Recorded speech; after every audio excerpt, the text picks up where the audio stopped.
semua keadaan jiwa kita, hati kita, perasaan-perasaan kita sudah lebih dulu bahkan pernah dirasakan oleh Nabi Muhammad SAW. Kalau Anda pernah gelisah, Nabi dulu pernah gelisah. Kalau Anda bahagia, Nabi juga pernah bahagia. Kalau Anda merasakan kekhawatiran, Nabi dulu pernah khawatir. Dan miniatur kehidupan kita sudah dicontohkan dalam perjalanan kehidupan Nabi Muhammad SAW agar kita bisa belajar mengatasi problematika kehidupan. Allahu Akbar, kalau beliau tidak diutus oleh Allah, kita tidak tahu bagaimana cara menyelesaikan pemetaan kehidupan kita hingga dengan saat ini. Bahkan satu ketika, pernah beliau kemudian dalam masa yang telah panjang berdakwah, qadarullah kemudian ada wahyu yang jeda datangnya tidak seperti biasanya. Biasanya datangnya cepat, berganti hari turun wahyu, ganti pekan turun wahyu. Ini beberapa masa wahyu belum turun. Ada hikmah di balik itu. Teman-teman sekalian, tiba-tiba beliau naik ke atas bukit, wahyu belum turun juga. Pulang ke rumah, belum turun juga. Sampai keadaan itu terlihat oleh kalangan kafir Quraisy dan mereka berkata, lihatlah Muhammad sudah gila. Dituduh gila. Jadi kalau Anda cuma dituduh dengan hal-hal yang ringan, dituduh soleh, kan? Dituduh kemudian orang yang berubah, dituduh semakin beriman dan sebagainya. Barangkali itu lebih baik. Nabi dituduh gila, Anda bayangkan. Tuh Muhammad sudah gila. Muhammad sudah ditinggalkan oleh Tuhannya. Muhammad sudah kehilangan pegangannya. Muhammad sudah tidak punya orientasi. Orangnya sudah nggak jelas. Bolak-balik tidak karuan. Naik ke atas bukit seakan-akan orang yang frustasi. Dan seterusnya. Tapi tahukah Anda apa yang terjadi? Setelah berbagai cacian, makian, tuduhan macam-macam diterima oleh Nabi SAW, lantas tibalah masanya Allah menurunkan satu surah, bahkan disandingkan dengan surah yang lainnya, bersandinglah dua surah ini secara bersamaan turun. Surah ke-93 dan surah ke-94-nya terkait berkelindan, memberikan satu harapan yang sangat panjang.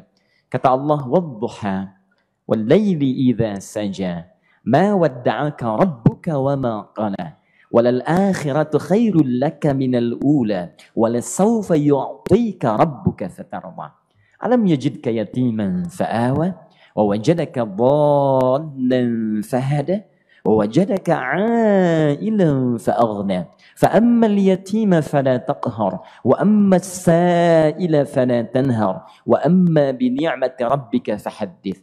Ya Muhammad, saya bersumpah dengan waktu duha.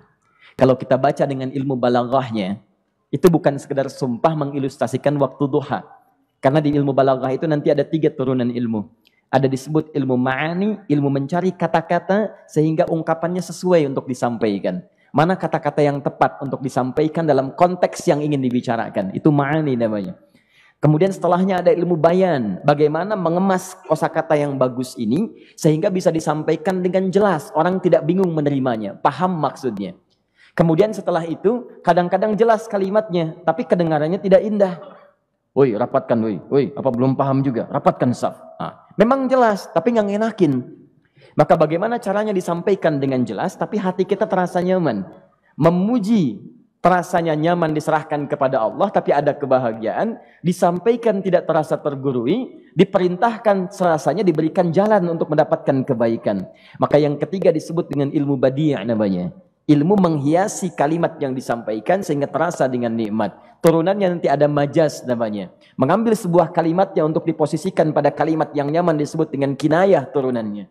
Maka teman-teman kata Allah, wadduha. Diterjemahkan demi waktu duha. Bukan sekedar waktu duha. Karena duha itu ada cahaya yang indah. Dirasakannya enak. Antum keluar waktu duha kan enak tuh. Berjemur. Kata orang Sunda moyan gitu kan. Datang. Bahkan sampai dianalisis ada vitamin D-nya bisa terasakan. Ya, kemudian setelah itu ada kenikmatan enak suasananya. Seakan-akan dunia milik sendiri. Yang lain numpang. Wah, nyaman keluar itu. Baik, jadi wadduha itu ingin bersumpah mengilustrasikan waktu kenyamanan yang pernah dilalui.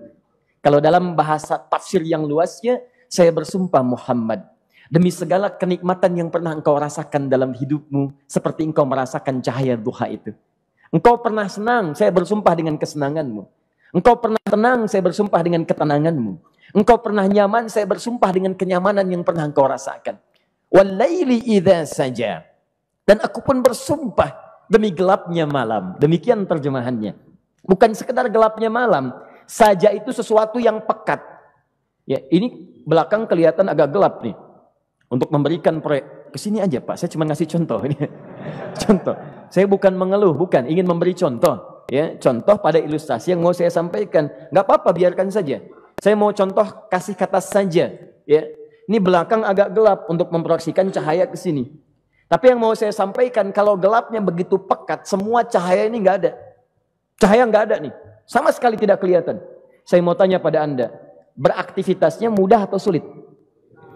Mudah nggak menemukan sendal Anda di luar? Belum tentu. Menemukan jalan keluar pun belum tentu mudah. Anda mesti meraba-raba jalan. Anda mesti kemudian melihat sesuatu dengan pandangan mata hati Anda. Raba, raba, raba, dan sebagainya. Sampai menemukan jalan itu pun belum tentu benar. Itulah yang disebut dengan gelapnya malam saja pekat. Kadang-kadang ada orang yang menghadapi satu kesulitan yang pekat, suasananya siang, cuman karena masalahnya begitu pekat seakan-akan membuat diri dia gelap. Jalan susah, limbung gitu. Kenapa gelap ya? Padahal terang. Karena masalah menggelimuti dirinya seakan-akan dia diselimuti masalah yang gelap. Bimbang dia, makan gak enak, minum gak nyaman, dan seterusnya. Ya, biasanya makan ayam tenang, ini dikasih yang lebih enak juga rasanya pahit, gak enak zamannya. Maka kalau kita ilustrasikan dalam suasana tadi Muhammad, saya bersumpah, engkau pernah hidup nyaman, ataupun engkau mengalami masalah yang sangat pekat dalam kehidupan. Engkau alami sesuatu yang dahsyat, sampai engkau bingung, bimbang, pekat, mereka menuduhmu dengan macam-macam. Ma wadda'aka rabbuka wa ma qala. Saya pastikan kepadamu, dalam keadaan nyamanmu seperti dulu, ataupun engkau bimbang seperti sekarang, Tuhanmu tidak akan pernah meninggalkanmu ataupun menuduhmu gila. Orang-orang yang dekat dengan Allah Subhanahu wa ta'ala, maka Allah akan menjaganya, baik dalam keadaan yang tenang dan nyaman, ataupun dalam kesulitan yang luar biasa. Walal akhiratu khairul laka minal ula. Nanti saya akan tunjukkan kepadamu, jika kamu telah tabah dan sabar menerima cacian mereka, menerima tuduhan mereka, nggak apa-apa, ini kan muqaddimah. Masa kamu masih panjang. Kamu masih panjang dalam berdakwah, kehidupan kamu masih panjang membawa tugas dan misi. Kalau kamu belum bersabar pada yang sekarang, bagaimana dengan yang di masa depan?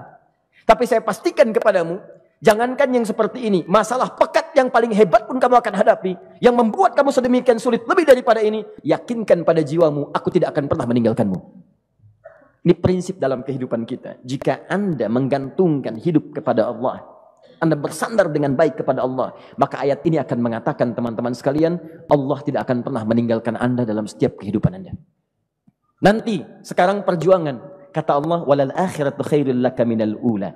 Nanti saat kamu tiba di akhirat, saya akan tunjukkan kepadamu ada yang lebih hebat yang tidak pernah engkau rasakan sebelumnya saat di bumi. Tidak akan ada lagi kesulitan yang kamu hadapi. Tidak akan ada lagi cacian yang kamu kemudian hadapi. Tidak ada lagi kemudian tuduhan yang kemudian kamu rasakan. Aku akan berikan apapun yang kamu inginkan sampai kamu puas. Wala sawfa yu'tika rabbuka fatarda. Nanti kamu pengen apapun, aku berikan. Kalau sawfa masih ada jeda, ya. Kalau bahasanya wa yu'tika mungkin seketika. Tapi ketika mengatakan sawfa, artinya bukan saat ini Muhammad. Sekarang pun aku berikan, tapi nanti yang di akhirat aku berikan sampai kamu merasa puas. Ayo minta apa saja. Hadir, hadir, hadir, hadir. Tapi yang paling indah, kalau kamu tidak percaya, alam yajidka yatiman fa'awa. Cobalah ingat, kalau sekarang sedang susah, coba ingat dulu. Bukankah saat kamu yatim, aku yang merawat sampai kamu tidak merasakan kegelisahan itu? Lahir bapak tidak ada, aku cukupkan dengan kakek.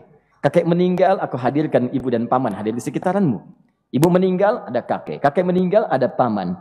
Dan Khadijah hadir di sekitaranmu. Bukankah aku rawat pada saat itu? Wajadaka dhallan fahada. Kamu sedang bingung, sedang susah, bukankah sering aku berikan petunjuk kepadamu? Wajadaka ailan fa'aghna. Kamu merasakan kesulitan, lahir dalam keadaan yatim, tidak ada pendukung, maka aku jadikan kaya. Bukankah saat kamu menikah dengan Khadijah, aku tambahkan lagi pendukung untuk misi dakwahmu? Ini pesan dalam Al-Quran. Kalau Anda sedang merasa susah, kalau ingin menenangkan diri, ingat-ingat yang baik-baik yang dulu. Kalau Anda sedang jatuh dalam bisnis, ingat-ingat saat Anda meningkat dalam bisnis Anda. Allah tidak pernah tinggalkan Anda. Mungkin ini ujian untuk membuat Anda lebih hebat lagi di masa depan. Kalau Anda tidak tahan bantingan yang sekarang, bagaimana Anda bisa mengatasi pelintiran yang akan datang? Karena dalam kehidupan bukan cuma dibanting. Anda mungkin mengalami penyingkiran, penyungkuran, lipatan, guntingan, bantingan, macam-macam. Jikalau satu gaya belum bisa Anda atasi, bagaimana Anda bisa berharap mendapatkan turunan yang lainnya? Selalu ingat bahwa jika hidup Anda ingin tampil gaya, Anda harus merasakan tekanan dalam kehidupan. Karena F selalu berbanding lurus dengan P, hukum Pascalnya. Gaya berbanding lurus dengan tekanan. Orang yang ingin tampil gaya dalam kehidupan, maka dia mesti siap menghadapi tantangan-tantangan hidup yang diatasi. Turun ayat. Sampai ujungnya. Jikalau kamu sudah begini lagi, jangan pernah kamu bentak orang lain. Jangan pernah merendahkan orang lain. Karena Allah pun menjaga setiap hamba sepanjang ia mendekat kepadamu. Setelah itulah turun kemudian surah Al-Insyirah. Alam nashrah lakas sadra. Antum kenal Nabi Musa? Baik. Tapi agak lumayan lah. Tadi saya di Soreang kenal Fir'aun. Di sini Musa. Baik, alhamdulillah. Perhatikan ya, dahsyatnya pemberian Allah kepada Nabi Muhammad SAW. Nabi Musa alaihi salam, dan sering kali kita bacakan untuk memohon kepada Allah. Rabbi syrahli sadri. Perhatikan baik-baik. Ini keunggulan Nabi Muhammad SAW dibanding Nabi Musa alaihissalam. Dua-duanya Nabi, Rasul, tapi masing-masing punya keistimewaan. Musa, Nabi, berdakwah, memohon kepada Allah kelapangan hati. Rabbi syrahli sadri. Ya Allah, tolong lapangkan hatiku nih. Kenapa mesti lapang? Karena pasti Musa merasakan nih. Saya tahu betul karakter Fir'aun. Belum apa-apa sudah memaki. Kalau orang yang hatinya tidak lapang, tidak akan tahan dengan makian, keluarlah kemudian balasan yang tidak digambarkan sebelumnya. Fir'aun itu kasar. Kasarnya bukan sekedar kasar, bahkan saking kasarnya bisa berujung pada eksekusi kematian. Saya contohkan tadi di sore yang ini, saya nggak suka dengan rambutnya nih, kata Fir'aun. Bukan nyuruh-nyukur mas, tolong pisahkan kepala dari badannya. Gitu gayanya tuh, Fir'aun. Ya. Bukan nggak ngenakin, susah dengan Fir'aun itu. Jadi kalau belum apa-apa datang Musa ke situ, hatinya tidak seluas samudra, hatinya tidak lapang, cuman seluas gelas, tidak akan sabar menerima cacian Fir'aun. Begitu datang dicaci, dasar anak gak tahu diri, gak tahu malu, sudah saya rawat begini. Ya Allah, saya bosan dengarnya, matiin aja sekarang. Musa Nabi berdoa dikabulkan. Cuman kalau Fir'aun kemudian ajalnya misal wafat pada saat itu, tidak akan jadi contoh kepada kita untuk kekinian. Bagaimana orang yang bebal untuk bertobat kepada Allah Subhanahu wa Ta'ala. Bagaimana penyimpangan dalam kedudukan. Bagaimana dia kemudian akrab dengan pengusaha yang gelap. Di pengusaha gelap berpartner dengan penguasa zalim. Sudah ada dari dulu. Pengusahanya disebut dengan Qarun. Kemudian mohon maaf, ya, yang pemimpinnya disebut dengan Fir'aun. Tokoh intelektualnya disebut dengan Haman. Makanya cerita ini komplit di Quran. Sudah ada. Di setiap persoalan dalam kehidupan masyarakat disebabkan tiga hal yang berkolaborasi. Kalau bukan penguasa zalim, berpartner dengan pengusaha gelap, ditopang oleh intelektual yang sembrono. Itu persoalan. Jadi kalau ada sekarang intelektual menyalahgunakan kepintarannya, dia terlambat, sudah ada Haman dulu. Dan gak usah bersaing, dia bisa bikin piramida, Anda belum tentu bisa membuatnya. Kalah Anda, masih kalah hebat. Ya, jadi kalau dititipkan sesuatu, jangan disimpangkan. Yang ingin saya sampaikan, Musa mengatakan, Rabbi syrahli sadri. Nabi berangkat berdoa dikabulkan oleh Allah. Nabi Muhammad belum minta turun ayat. Alam nashrah laka sadra. Yang ini minta Rabbi syrahli sadri. Nabi Muhammad alam nashrah laka sadra. Muhammad mulai dari peristiwa sehingga engkau akan lebih sabar lagi menerima tantangan-tantangan dakwah. Mulai sejak itu jangankan dimaki, dilempar batu di Taif. Dari Mekah pergi ke Taif dengan Zaid kemudian. Sampai di Taif mendapatkan sesuatu yang tidak dibayangkan sebelumnya. Kalau cuma dihentikan saat mengajar, wajar. Ini dilempari batu. Anda bayangkan? Bisa kebayang nggak? Lempari batu tuh. Dilempar. Zaid jadi tameng, berdarah-darah, kemudian mundur. Mundur, beristirahat di bawah tepian pohon. Begitu beristirahat, datang malaikat penjaga dua gunung. Turun malaikat dengan kesal mengatakan, Ya Rasulullah, mud yadaika ilas sama. Ya Rasulullah, angkat tanganmu ke langit. Minta kepada Allah, aku angkat dua bukit di Taif, aku himpit keduanya mereka. Aku himpit penduduk Taif dengan dua bukit itu. Apa jawab Nabi? Karena sudah mendapatkan kelapangan, ketenangan, belajar dari peristiwa-peristiwa tadi, indah jawabannya. Lah, katanya, tolong jangan lakukan. Innahum qaumun la ya'lamun. Mereka belum paham saja. Mereka belum mengerti. Tolong jangan lakukan. Aku bermohon kepada Allah. Boleh jadi nanti di masa depan akan ada hamba-hamba terbaik yang lahir dari bumi Taif ini. Kemudian beliau berkata, Rabbi, ila man takilluni, a ila qaribin yu'limuni, am ila ba'idin yu'dhini, fa ana radin ma lam taghdab ilayya. Ya Allah, Kemana lagi engkau akan utus aku untuk berdakwah setelah peristiwa ini? Apakah tempatnya lebih dekat aku jangkau sekarang, tapi di situ aku akan disakiti lagi? Ataukah jaraknya masih jauh, tapi di tempat itu aku akan dizalimi lagi? Aku ridha ya Allah dengan itu semua, asalkan engkau tidak marah kepadaku.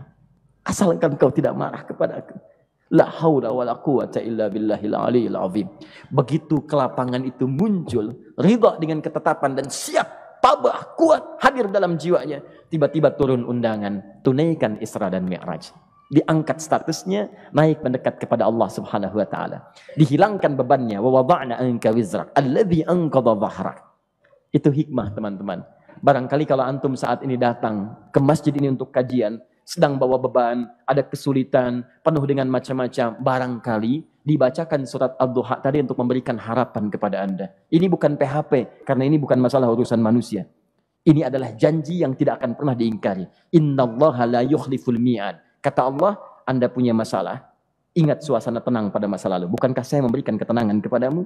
Mendekat kepada saya, Anda bersabar, yakinkan bahwa ujian yang saya berikan saat ini sesungguhnya untuk membuat kamu lebih hebat di masa depan. Karena orang hebat tidak akan pernah sepi dari ujian untuk membuat dia lebih kuat menghadapi tantangan dalam kehidupan.